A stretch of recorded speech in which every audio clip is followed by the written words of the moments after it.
Welcome back to Well, That's Interesting, the highly, highly over-caffeinated edition. Oh my God. We just got the craziest coffee. It looks and tastes and feels like normal coffee. Normal, fancy Brooklyn coffee, but man. No. I feel like I'm about to die. I'm Jill Chacha, and I can feel the shape of my skull. And I'm with, keeping an eye on her, Marissa Riley. Yes. I feel equal parts productive and panicked. So I'm going to try to channel that in to this podcast and promise that I will scream as little as possible. No, more. More? Sure. All right, it's going to come out. It's going to be ugly. It's going to sound scary. The neighbors are going to be totally fine because everyone screams in this building. Before we begin our In-Betweeni, let's do a shout out. We have to do a shout out. Oh, yeah, we got to do a shout out. To one Arian Powell on Instagram. Arian Powell on Instagram. Old friend from college. Good people. Check her out. Awesome creative person. She said on Instagram that she listens to this podcast while taking walks and taking herself on dates. Adorable. Is that not the cutest thing you've ever heard? So, thank you, Arian. Thank you so much, Arian. I hope you're having a nice walk today. Yes. Or a nice date. Adorable. Yeah. In-Betweeni 028, painting eyes on cow butts, and pigs who love to play video games. You know, speaking of creative, sometimes I think I'm creative, but then I hear that people are painting eyes on cow butts. That's right. And I realize I'm not. There's a beautiful reason for involving cow ass and eyes. Even if there wasn't, I would still be all about it. No reason is good reason enough. Yeah. Should we begin? We should. All right. Today we need to travel back to 2015 and to the gorgeous country of Botswana, located just north of South Africa and west of Mozambique. Here, researchers from the University of New South Wales, Sydney, the Taronga Conservation Society of Australia, and researchers from Botswana Predator Conservation were putting their heads together to settle a kind of conflict. It's a lot of researchers here. So many people. Must be a big conflict. Leopards, hyenas, and mostly lions from the Morimi Game Reserve would make their way from the 1,900 square mile sanctuary to its outskirts, where neighboring cattle farmers would release their animals to graze. Cameron Redford, field researcher and PhD student at the university, told Atlas Obscura, quote, "A lot of these farmers don't have the resources to fence their cattle and ranches, so they'll release them to roam in the bush untended. For large predators, they're easy picking." No. End quote. No. So because of this, he says the relationship between the farmers and the ambush predators is, quote, "not great." Oh, no. These poor cattle. Yeah. Also not great is the government's reimbursement for dead cattle. If you can prove you lost a cow to a lion, you'll only get 10 to 20% of what it's worth in return. So, with the livelihoods threatened and barely a safety net in place, the ranchers have resorted to retaliatory killings, which are reducing the already endangered populations. It's just a lose-lose situation here. Yeah. There's so much losing. Mm-hmm. Oh. So it was this problem weighing on the researchers and conservationists, how to economically and humanely save the livelihoods of the farmers and the lives of all animals involved. Yeah. And the university team came up with a simple yet brilliant idea that involves butts. I mean, I try to think about butts as often as possible and include them in everything I do. Mm-hmm. So what you're saying is I'm basically a university researcher, right? Right on par. Got it. Okay, cool. Continue, please. So this is the imagination portion of our show. I'd like you to think of an exotic butterfly or a moth with its wings outstretched. Odds are there might be a spot or two on your insect's wings, and these spots are aptly named eye spots. And it's believed one of the reasons these designs evolved is to provide a form of mimicry resembling the eyes of a different, larger animal to deceive or scare off a predator. Yes, I see where we're going. So, back to the cows. Now, I'd like to show you a photo of some, and one particular cow in the photo is different from all the rest. And can you tell us what you see?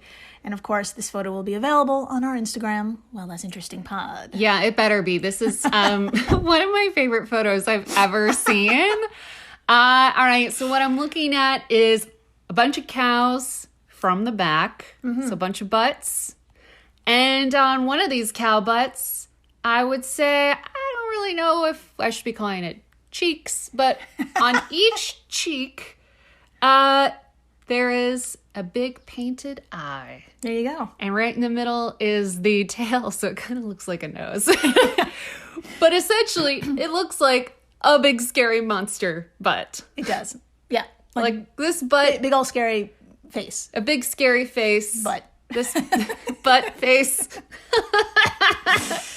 Yeah, this butt could eat you. Yeah.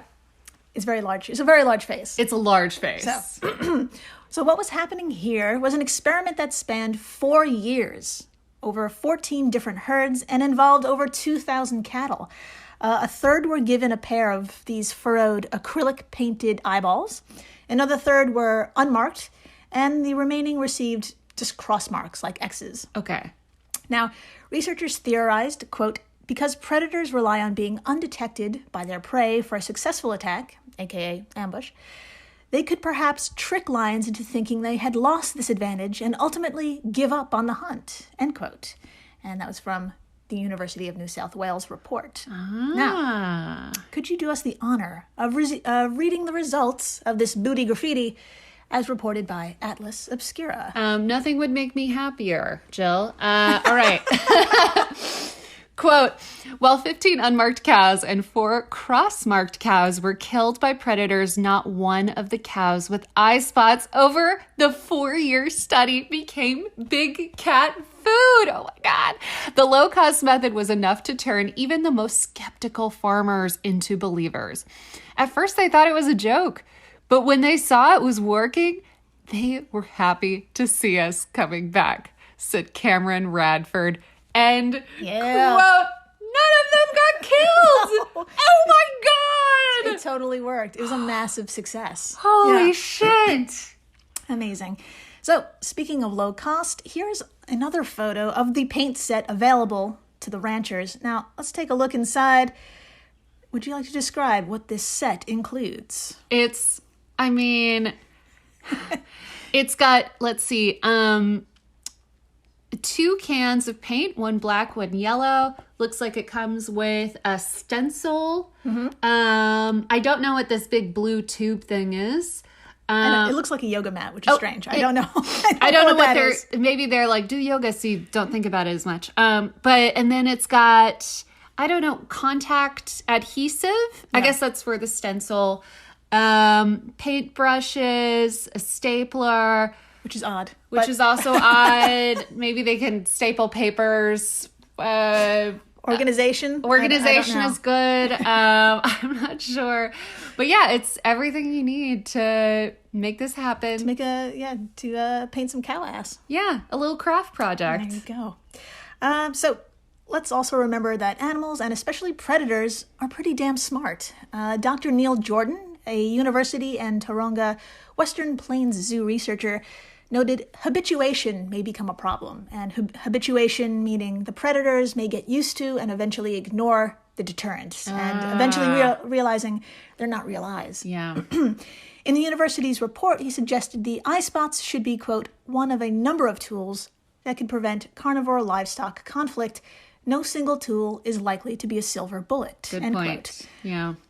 Now, with cautious optimism, the eye spot technique has already been added to conservationist arsenals around the globe. For example, it's been adopted in India and Nepal to prevent leopard attacks, and in South America to protect against jaguars. That's amazing. That's so right. It works against like multiple kinds of big cats and predators. Yeah.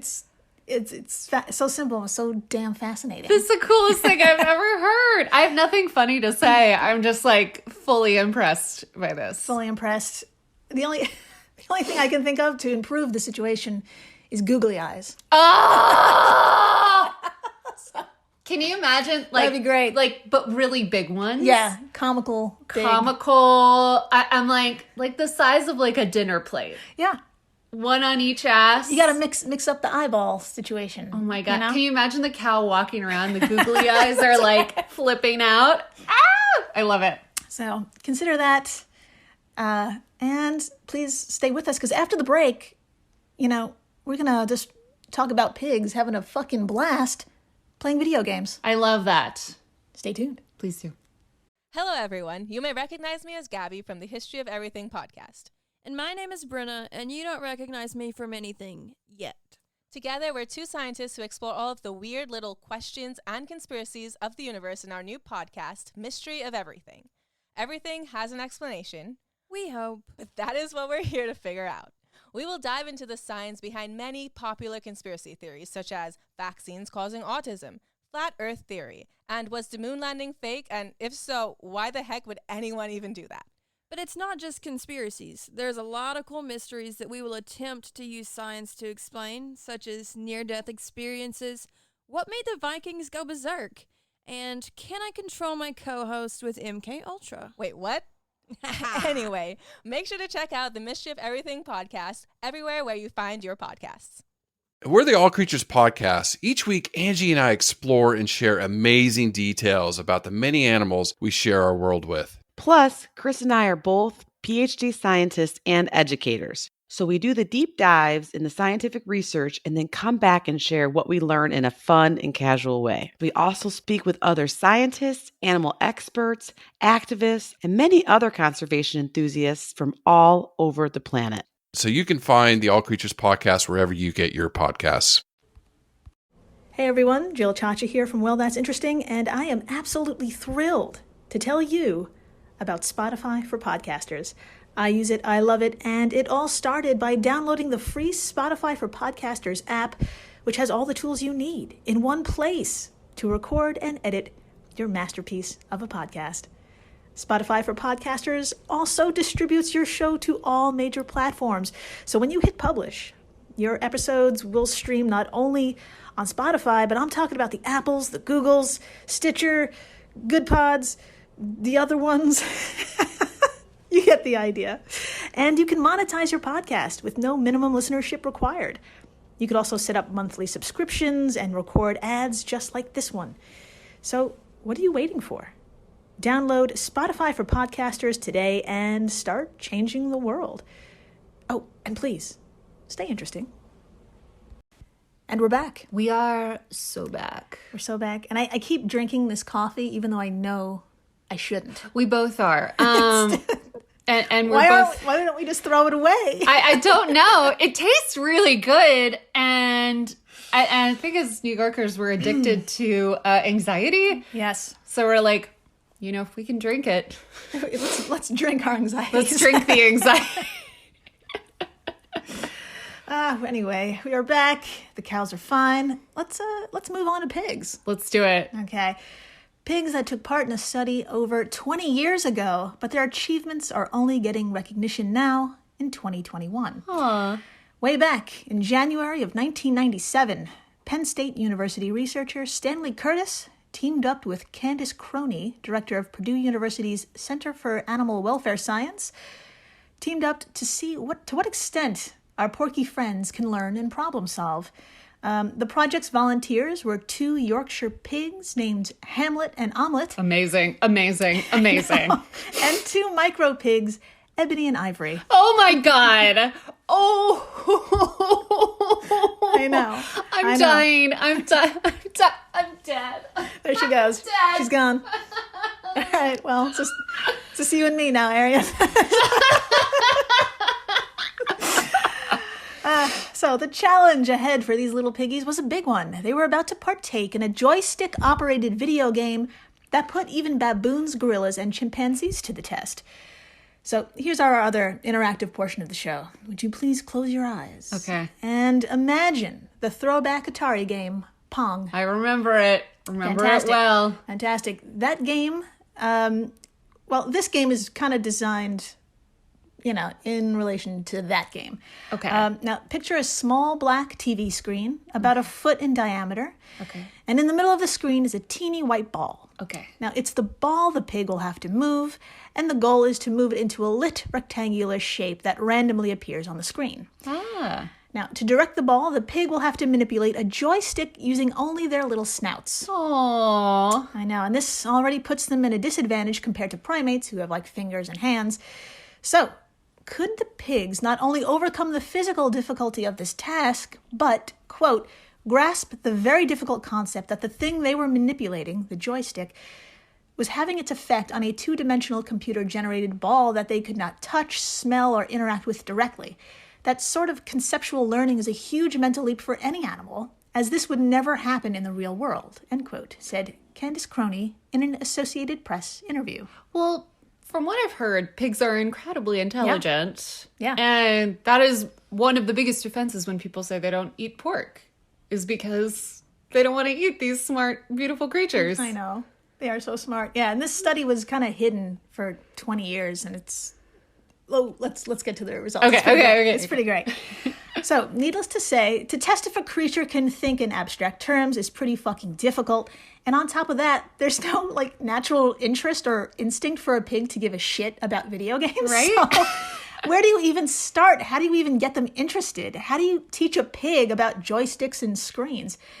Well, if you said, just use dog food, you're right. I was going to say, just use some dog food. Just use dog food.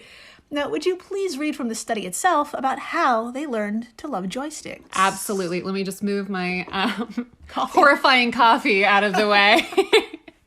All right, quote, a mock joystick apparatus was constructed for training purposes, consisting of a black plastic gear shift knob mounted on a spring. Sections of PVC pipe were cut and fastened together to form a tube, which delivered food rewards in a PVC cup approximately 10 centimeters from the base of the mock joystick. Each time they approached the mock joystick, they were rewarded with a dog food pellet as the handler gave the command joystick. Eventually, the pigs were rewarded only when they approached and manipulated the joystick with a verbal command. Sessions lasted approximately 10 minutes for each subject, and when conducted once daily, 5 days per week, until the pigs manipulated the joystick consistently on command. The mock joystick training was conducted for 2 weeks, after which the pigs reliably performed the behavior, end quote. There you go. What a process that fucking delivered. Yeah. In a couple of days, they went from not knowing what the fuck, not even caring about a joystick, to knowing the word, identifying the object, and using their snout. Wow. I know. So that's a huge milestone for a pig and for the trainers. Next up, the screen. The screen. Now, if you sometimes feel like an animal rewarded for looking at a screen, then you'll connect with these pigs. Amazing. Now, the same method was used... the same method used with the joystick was used here. Every time the pig in training looked at the screen, dog food was given, and the dog food was paired with the command, watch the screen. Got it. After several days, just as with the joystick, the pig was familiar with the command and aware of the object. So, the pigs now know about joysticks. The pigs know about the screens. Now the real test, we have to start the game. We got to plug it in. Oh my! I'm literally scratching my head right now. Also putting everything together. I'm like, can they do it? Can they? Of course they can. They're amazing, right? They're absolutely amazing. Okay, so the game starts out super easy. Imagine that black screen again. Okay. Imagine it with a bright border around it made of 4 walls. Okay. Now, there's a white ball in the center, and remember, the goal is to roll the ball into an illuminated part of the screen. Right. Quote, the pigs were trained to move the joystick to contact one of the target walls. Contact resulted in an auditory feedback from a speaker, a computer-generated bloop sound, and delivery of a food reward, that dog food pellet. Yes! End quote. As the game went on, a wall would disappear, making their target area smaller. Then one by one, a wall would reappear on a random side. So, did Hamlet and Omelette crush it? Did Ebony and Ivory snout their way to championship? I don't know, did they? More importantly, for the scientists, did the pigs know what they were doing? Yeah. Quote, while there may have been some physical limitations to how well the pigs could see the screen or manipulate the joystick, they clearly understood the connection between their own behavior, the joystick, and what was happening on the screen. Amazing. Lori Marino, a neuroscientist unaffiliated with the paper, told Gizmodo via email. Marino, who directs the Whale Sanctuary Project, has long studied mammalian cognition, intelligence, and self-awareness, including in pigs. End quote. So basically, they knew what they were doing. They just weren't very good at it because they didn't have little hands. And they had to kind of, it was just a little hard. Yeah, I mean, you can imagine just using your mouth to play pong, basically. Of course I can. I think about that 3 times a week. Would you actually like to read the further findings? This might clear it up. Absolutely, I would. All right, quote, it really is a testament to their cognitive flexibility and ingenuity that they were able to find ways to manipulate the joystick despite the fact that the test setup was often difficult for them to engage with physically. What makes these findings even more important is that the pigs in this study displayed self-agency, Marino added, which is the ability to recognize that one's own actions make a difference. There you go. Quote, I love pigs. They're fucking fantastic. They're fucking fantastic. Yeah, they even pigs can realize that their actions affect the world around them. That's amazing. We should be more like pigs. Yes. And that interview was from the Gizmodo article, Video Game Playing Pigs Stretch Our Concepts of Animal Intelligence. I'm also happy to report the pigs had a goddamn blast during this experiment. Stanley Curtis told the Seattle Times back in '97, quote, they begged to play video games. They begged to be the first ones out of their pens. Then they trot up to the ramp to play. End quote. That is the cutest thing I've ever heard. Their own personal arcade lasted for 3 months, which at that point, Hamlet and Omelette were adopted by the owners of a bed and breakfast located on a farm. Ebony and Ivory were retired to a children's petting zoo. Aww. Now, if that doesn't warm your heart, then this will. Quote, Candace Croney said years after the experiment, she went to visit Hamlet. When he heard her voice, he came galloping across the pasture to say hello. I know. Oh, she's gone. She's gone. She left. Oh my God. Oh my God. So that was also from the Gizmodo article.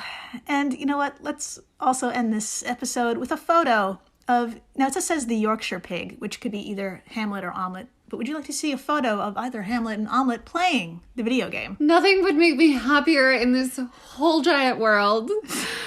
And there it is. And it will also be on our Instagram. Well, that's interesting pod. What do you see here? This is a beautiful picture of a big pink pig staring intently, Yes. directly at a screen.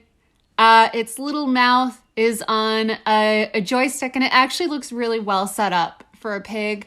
And if you look really closely, you can see its mouth is kind of curling into a smile. I think I'm just wanting to see that, so I'm like, it's smiling, right? It's having a good time. It's adorable. And yeah, I mean, they had dog food galore. So Oh my God. This is the best. I'm just gonna go die now. that's the end of In-Betweeni 028. Thanks for listening, rating, subscribing, sending in your facts. Tell us about your cow butts. Tell us about your cow butts. Also, tell us what you do while you listen to this. I would love to hear what you guys are. Are you guys walking? Are you guys at work? That's right. Are you driving and hopefully concentrating on the road? Shit. Yeah. And that's it. And, of course, stay interesting. Please do.